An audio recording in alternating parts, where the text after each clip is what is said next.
చాలా మందికి తరచూ జ్వరం వస్తూ ఉంటుంది. జ్వరం వచ్చినప్పుడు ఎలా సులభంగా సమస్య నుండి బయటపడొచ్చు? ఎప్పుడైనా షడంగ పానీయం గురించి విన్నారా? షడంగ పానీయం అంటే 6 శక్తివంతమైన పదార్థాలు.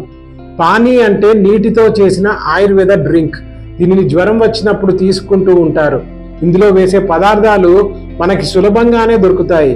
బాడీని కూల్ చేస్తాయి, మెటబాలిజంని పెంపొందిస్తాయి, ఆకలి కూడా పుడుతుంది, జ్వరం కూడా పూర్తిగా తొలగిపోతుంది. దీన్ని ఎలా తయారు చేయాలి? నీళ్లలో ఈ 6 పదార్థాలను ఉస్తా, పర్పాటక, ఉసీర, చందన, ఉదీచ్య, నాగర సమాన మోతాదులో వేసుకోండి. మొత్తంగా 8 నుండి 10 గ్రాముల వరకు తీసుకొని సగం అయ్యే వరకు నీటిని మరిగించండి. కొద్ది కొద్దిగా తాగుతూ ఉండండి. ఒక్కసారి చేసిన తర్వాత ఇది 24 గంటల పాటు నిల్వ ఉంటుంది. తాజాగా ఉన్నప్పుడు మాత్రమే తీసుకోండి. ఎప్పుడైనా మీరు ఈ షడంగ పానీయాన్ని తీసుకున్నారా? తీసుకుంటే కింద కామెంట్ చేయండి.